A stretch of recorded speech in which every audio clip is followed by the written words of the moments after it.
Será un combate a muerte, no una prueba.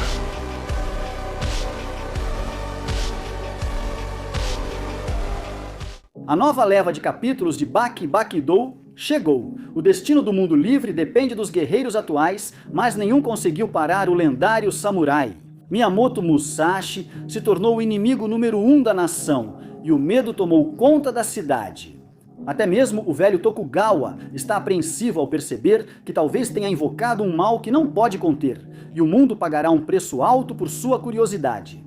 Mas antes de começar, permita-me roubar alguns segundos para agradecer aos membros do Clube de Elite. Em minutos pelo apoio.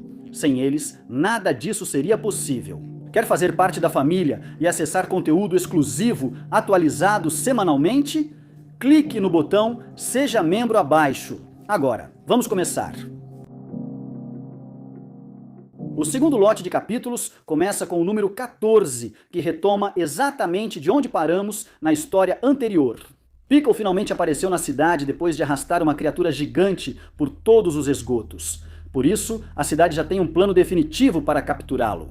Primeiro, as autoridades marcaram com precisão o local exato onde ele desapareceu. Depois, criaram um perímetro de 1 quilômetro ao redor para liberar centenas de litros de clorofórmio pelos dutos. Assim que o clorofórmio fez efeito, Piccolo foi levado ao laboratório de Tokugawa. Lá, Miyamoto Musashi pediu para conhecê-lo pessoalmente, mas o gigante ainda estava sob o forte efeito do químico. Então, sem pedir permissão nem mostrar o mínimo respeito, Musashi lhe deu 2 tapas. Esses golpes não fizeram absolutamente nada com ele. Só ao cortar diretamente o pescoço de Piccolo, ele acordou tranquilo, como se saísse de um sono reparador. Musashi afirma que o golpe deveria ter decapitado, mas não lhe causou dano algum. Esse ataque já matou 8 pessoas de uma vez, mostrando que Piccolo é um adversário promissor. Ao acordar, Piccolo ataca Musashi, que o atinge com uma dúzia de cortes por todo o corpo, sem resultado. A pele de Piccolo permanece intacta, o que o irrita ainda mais. Imediatamente, Tokugawa os leva até uma sala especial que pode resistir à luta entre eles, para que possam batalhar à vontade e, finalmente, mostrar quem é o mais forte dos dois. Ao perceber que seus cortes mais poderosos só fazem cócegas em Piccolo, Miyamoto Musashi fica animado ao saber que poderá usar suas outras técnicas em uma batalha realmente desafiadora. No próximo ataque, Piccolo avança e ambos se envolvem em um intenso confronto. Agora veremos quem tem mais força física. Ao perceber que não conseguirá superá-lo, Miyamoto dá uma forte cabeçada ao se lançar da parede, interrompendo a luta por alguns segundos. Miyamoto percebe que precisa de uma espada de verdade para seguir e pede a Tokugawa que organize um evento formal. No entanto, ele precisa de tempo para pegar sua arma, guardada em um museu no centro. Na manhã seguinte, a espada de Miyamoto chega ao laboratório. Só na sua presença, os cordões se soltam, como se o aço quisesse voltar ao dono para se banhar em sangue de novo. Após um teste real com a espada, Miyamoto percebe que o fio está intacto e pode cortar um tatame inteiro apenas com o peso do metal, sem nem mesmo aplicar força.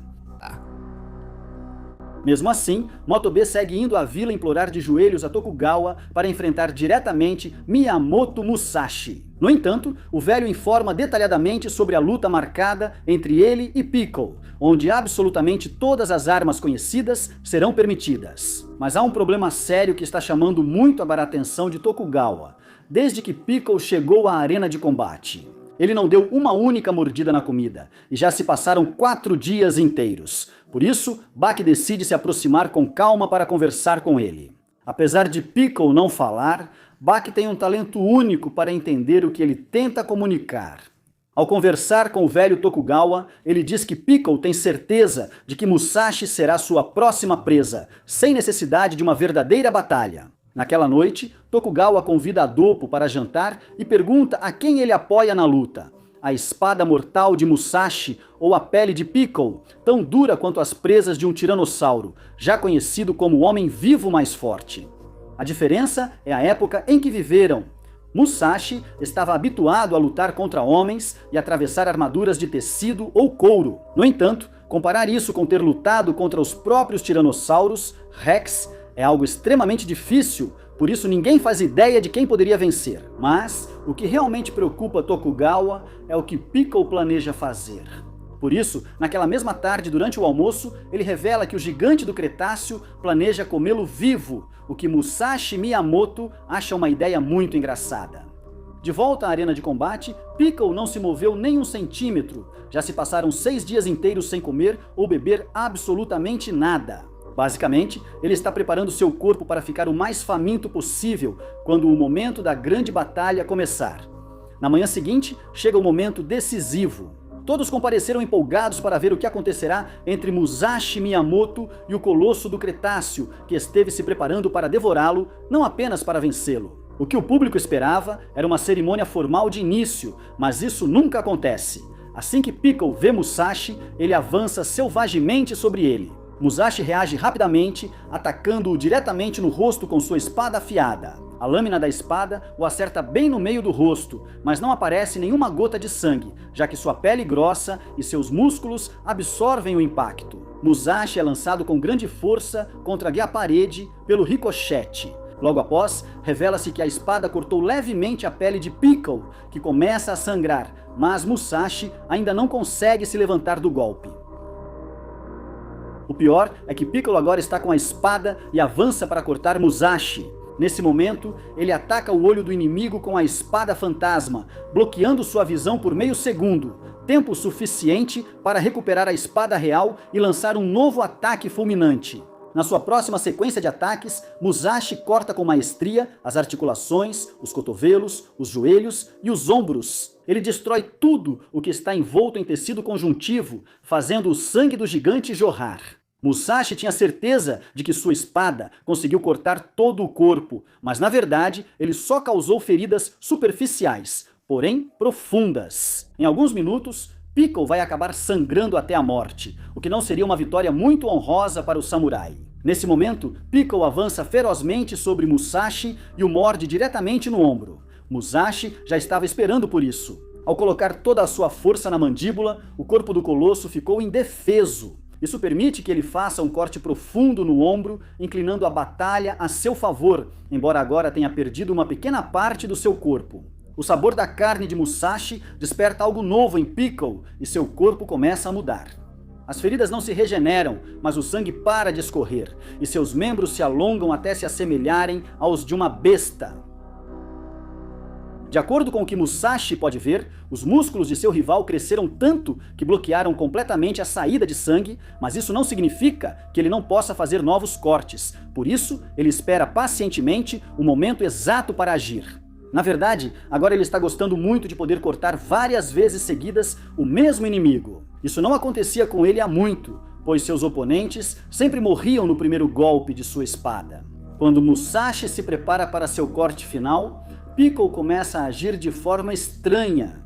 Ele tem visões repentinas de uma abelha gigante, o que faz com que ele fuja da arena de combate em uma velocidade impressionante. Musashi percebe que o garoto pode ser forte, mas não é um verdadeiro guerreiro, nem está à sua altura, pelo menos por enquanto. Essa vitória deixa um gosto amargo. Piccolo corre diretamente até Motove, que coloca as mãos em seu rosto e diz que ele fez um bom trabalho, prometendo que agora cuidará do resto. Segundos depois, Motove entra decidido na arena para lutar contra Musashi e Miyamoto em um combate até a morte.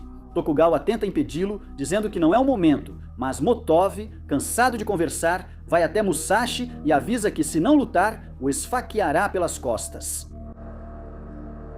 Em uma fração de segundo, Motove joga um pó estranho nos olhos dele e depois aplica uma chave para romper o tendão de Aquiles. No entanto, Musashi se livra rapidamente, e o que Motove acabou de fazer o irritou bastante, a ponto de decidir aceitar a luta. Musashi reconhece essas técnicas sujas como usadas em sua época, o que lhe traz certa nostalgia. Um segundo depois, Motove pega uma lata de cigarros para oferecer um junto com um gole de saquê. Mas Musashi consegue perceber o plano ao sentir o cheiro do veneno que ele colocou neles. É aqui que Motove decide confessar abertamente que não busca uma vitória honrosa no combate. Seu único propósito é matá-lo. Ele afirma que Musashi não pertence mais a este mundo, que seu tempo passou e trazê-lo de volta é uma aberração. No seu próximo ataque, Motov pega a garrafa e acerta Musashi direto no rosto, revelando uma adaga escondida dentro do vidro que causa um corte profundo nele. Em seguida, ele tenta enfiar os cigarros na boca dele, mas o guerreiro ancestral não vai morrer assim. Ao sair de uma bomba de fumaça, Musashi percebe que perdeu sua espada de vista e que Motov está com ela, mas o plano dele não é ficar com a espada. Ele a devolve e Musashi a pega com agilidade. Ao jogar a bainha, Motov esconde outra bomba de fumaça dentro da bainha, cegando Musashi tempo suficiente para lançar uma corrente pesada em seu rosto e fraturar sua mandíbula. Nos segundos seguintes de luta, nada que Musashi espera de Motov acontece como imagina. O homem o ataca com uma lança, mas apenas para esconder um punho de ferro com o qual acerta o rosto dele repetidas vezes. Parece que tudo o que Motov faz é apenas uma isca para atacá-lo depois com outra coisa e depois com outra, o que realmente começa a frustrá-lo. Por isso, Musashi reage com um corte lateral rápido bem no abdômen e segundos depois é possível ver sangue saindo de Motov. Sua cota de malha o salvou de ter o corpo partido ao meio. Mas isso não significa que o golpe forte tenha sido em vão ou que ele não esteja ferido. Musashi diz que mesmo sem conseguir separar suas partes, devido à armadura, o dorso da espada é forte o bastante para quebrar seus ossos. E é isso que ele pretende fazer. No ataque seguinte, ele acerta com força o pulso esquerdo de Motov e sua mão fica pendurada. Com seu próximo ataque, ele acerta os tornozelos, fazendo com que Motov caia de joelhos no chão, então Baki implora a Tokugawa que pare a luta antes que ele o mate.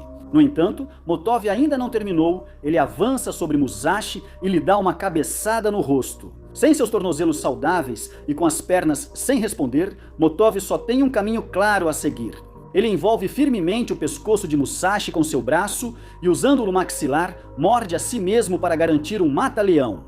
Essa é sua última técnica suicida para derrotá-lo.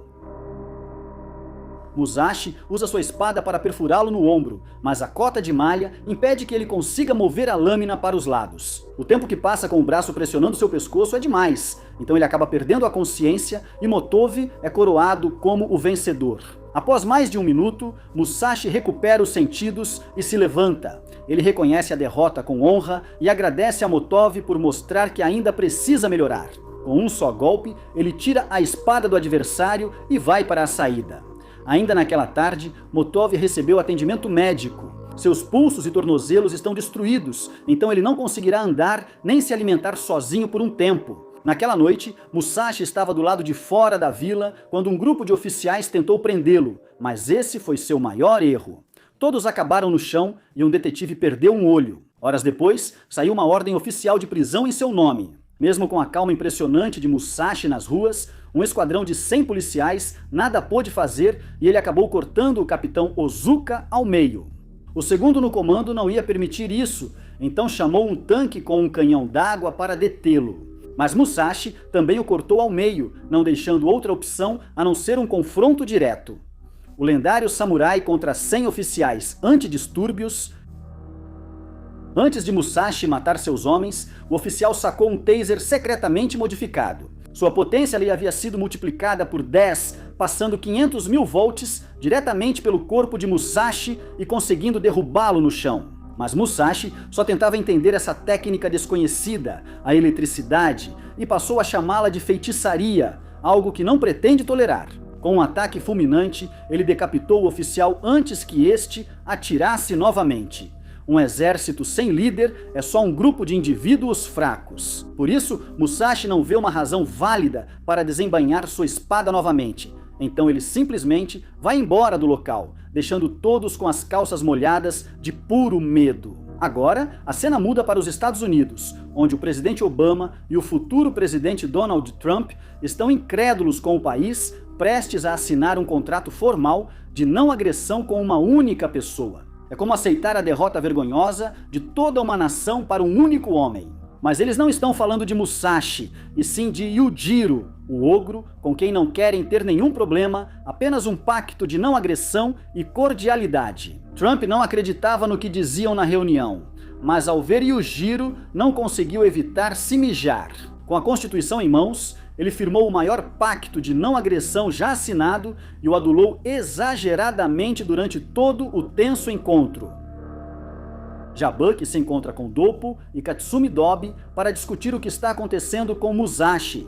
Depois de ter assassinado os oficiais de polícia, ele se tornou de repente o inimigo número 1 de toda a cidade. Então agora vão usar atiradores de elite e tudo o que for necessário para poder matá-lo imediatamente. Não é uma prisão comum. Os policiais buscarão vingança sangrenta pelos colegas mortos. No gabinete do chefe do executivo, o novo capitão da polícia mostra ao prefeito os escudos cortados por Musashi na noite anterior. Os cortes são perfeitos, mas não há nada atualmente em seu arsenal que possa impedir que sua espada os destrua, mesmo usando os trajes especiais de Kevlar. Ao saber dos detalhes, o prefeito suspende a proibição de armas de fogo para uma polícia e ordena que eliminem esse homem a qualquer custo. As forças da lei não podem ser vistas como piada, especialmente com milhões sob sua proteção. Naquela noite, um grande contingente policial domina a cidade. Helicópteros, blindados e policiais. Policiais a pé caçam Musashi em cada beco. Desta vez, os oficiais estão armados com armas de fogo de alto calibre e não apenas com escudos de plástico inúteis. Após algumas horas, o localizaram em um parque central enquanto buscava paz e tranquilidade. Assim, todas as unidades táticas foram para o local e os helicópteros iluminaram a área. No entanto, Musashi não precisa da escuridão para começar a assassiná-los brutalmente, um por um. O grande número deles não foi nada contra a velocidade de Musashi, que em vez de matar vários com um só golpe, eliminava-os um por um. Ele gostava muito da ideia de cortar corpos humanos, lembrando com nostalgia dos velhos tempos do período feudal de onde veio. Todo oficial que tentava assumir o controle dos companheiros e dizer o que fazer, acabava partido exatamente ao meio. Essa era a astuta estratégia de Musashi, para manter todos em pânico e nunca esperar seu próximo ataque rápido. Para ele, isso era idêntico a assassinar cordeiros indefesos em um curral, só que muito mais divertido. No final, quando só restavam alguns sobreviventes e Musashi só via medo absoluto entre todos eles, ele gentilmente permitiu que fossem embora dali sem lhes causar dano. No dia seguinte, Tokugawa se reuniu de emergência com o primeiro-ministro e líderes da cidade, todos assustados com o ocorrido na noite anterior. Nem a força policial mais poderosa conseguiu lidar com Musashi e Miyamoto, e agora acham que não há como detê-lo. A melhor ideia que eles conseguiram ter na reunião foi contratar o poderoso Hanayama para enfrentar diretamente Musashi Miyamoto. Mas nós sabemos muito bem que ele não é páreo nem para o ogro, nem para o próprio Musashi. O superintendente da polícia se ajoelha diante dele e implora para que ele intervenha logo pela cidade. Mas agora é algo muito maior, e eles estão dispostos a conceder um pacto definitivo de não agressão se ele decidir lutar pelo bem-estar de todas as pessoas. A máfia poderá lucrar com seus negócios até o fim dos tempos, e a polícia não poderá fazer nada contra eles. Isso será totalmente efetivo a partir do momento em que ele conseguir derrotar Musashi Miyamoto e devolver a paz às ruas da cidade. Na noite seguinte, um dos funcionários de confiança de Hanayama conversa com Tokugawa, e este revela a verdadeira natureza de Musashi e Miyamoto. Ele não é um imitador desta época tentando se passar por um herói antigo. Ele é o verdadeiro guerreiro, criado pela arte da clonagem e foi o único responsável pela morte trágica de Hetsu quando Hanayama descobre isso. Ao ouvir, ele fecha os punhos tão forte que as unhas perfuram a pele. Pergunta logo aos homens onde estão Musashi e Miyamoto, para resolver logo. Minutos depois, Hanayama está parado no meio da rua e os policiais informam que Musashi e Miyamoto chegarão ali em 30 segundos. Exatamente como previram, é o que acontece. Agora eles estão frente a frente, o líder da máfia contra o lendário samurai. Ao vê-lo, Hanayama tira o paletó para mostrar sua roupa de luta. Musashi sabe que os policiais posicionados ao seu redor não farão nada, apenas vão isolar a área para que ninguém se machuque. Diante de Musashi, Hanayama começa a alongar os músculos e a fazer suas poses tradicionais de batalha. Tudo o que o samurai consegue ver nele é uma luz branca de pureza e heroísmo, o que lhe causa uma estranha sensação de ansiedade ao iniciar a batalha. A luz é tão brilhante que acaba cegando completamente Musashi, que fecha os olhos por uma fração de segundo, tempo suficiente para que Hanayama o acerte em cheio diretamente no rosto e o faça voar por uma grande distância. Ao vê-lo caído no chão, Hanayama se aproxima com passos firmes, o levanta como se fosse um simples saco de batatas e pergunta se ele pode continuar. Musashi apenas ri abertamente. Nesse momento, Hanayama concentra energia em seu punho e se prepara para acertá-lo no peito, mas tudo o que atinge é o fio da espada dele, que consegue atravessar sua mão de lado a lado. O punho de Hanayama acaba preso entre o fio da lâmina, e a imensa força física que ele possui impede que Musashi consiga recuperar sua arma. Isso faz com que o samurai baixe a guarda mais uma vez e Hanayama o acerta novamente no rosto, lançando-o por dezenas de metros pela rua vazia. Desta vez, Hanayama não espera a recuperação dele e o ataca direto com o punho que ainda tem a espada cravada. No entanto, Musashi agarra o cabo com precisão, fazendo com que sua espada atravesse todo o braço.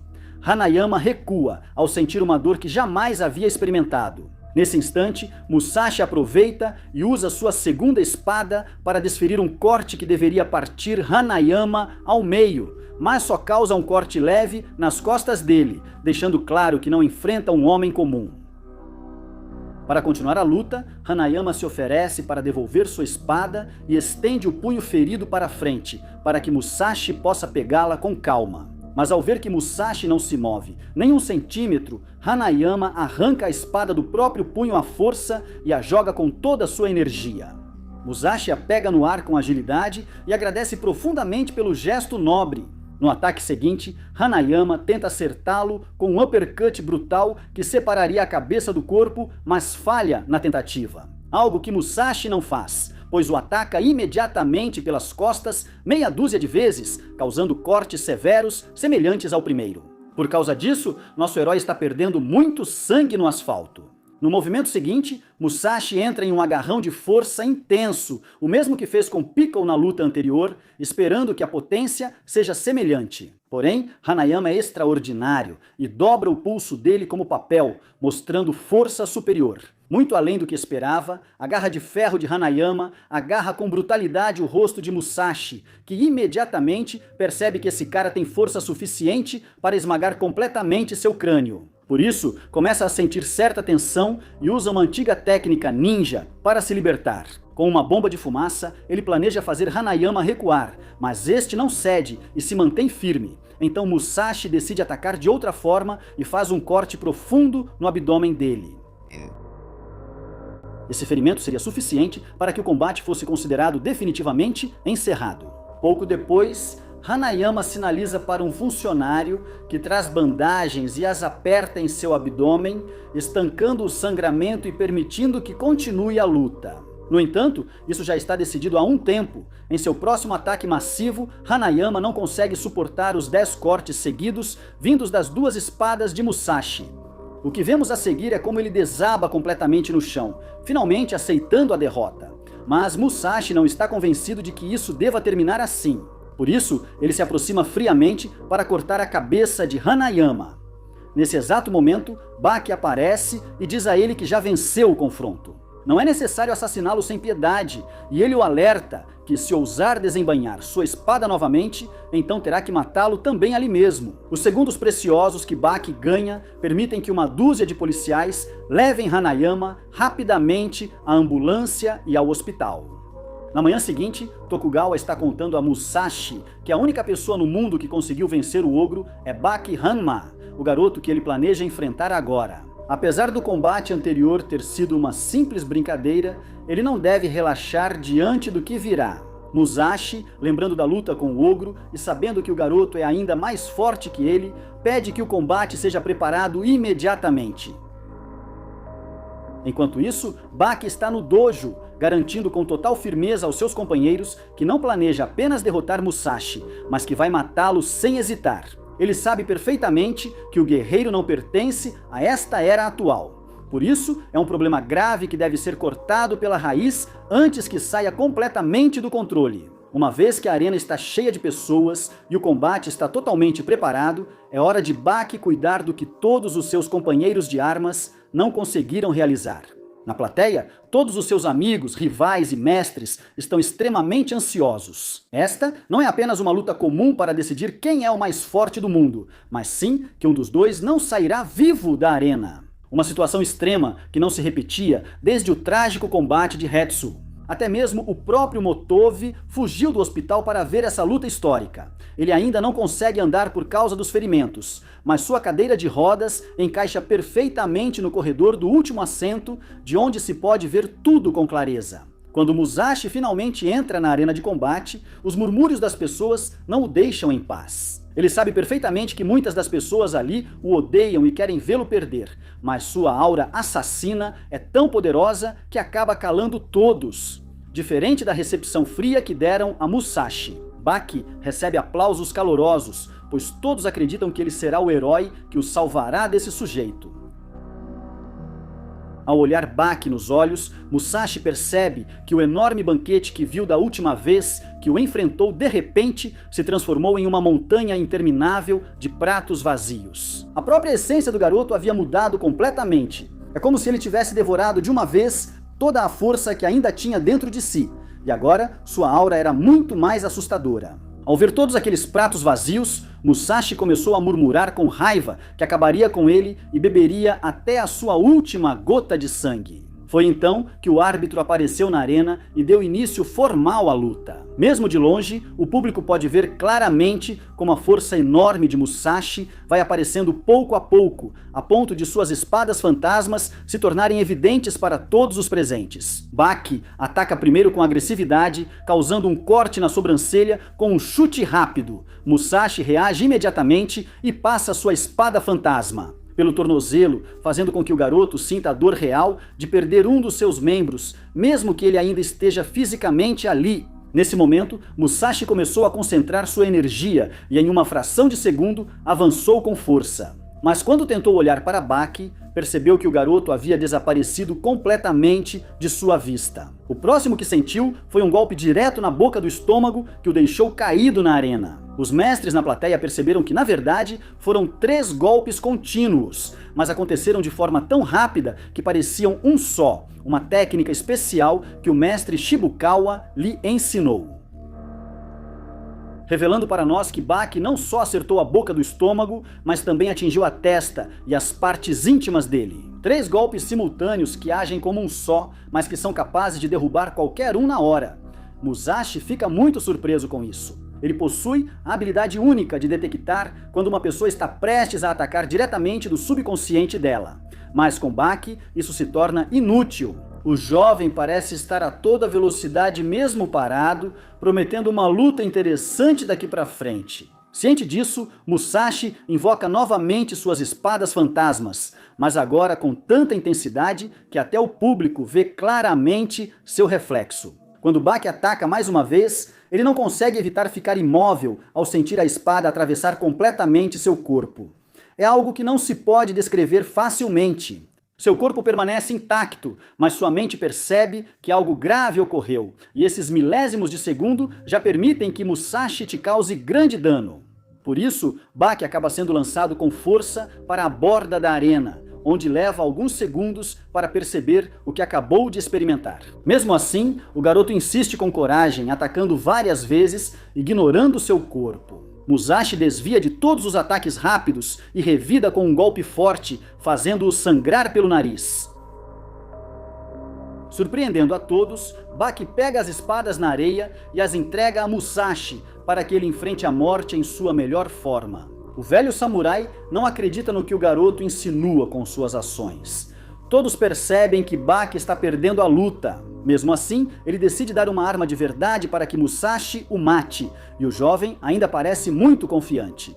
Num instante, Baki lança da espada com toda a sua força. Musashi a pega rapidamente com as mãos, mas isso significa que ele tem uma espada solta em cada palma, e não da maneira correta, o que permite que Baki o ataque sem que ele possa se defender. Nesse momento, Baki diz que chegou a hora dele morrer e o ataca novamente. Como era de se esperar, Musashi para uma lâmina com as mãos nuas. O garoto ri ao perceber que conseguiu toda a atenção dele.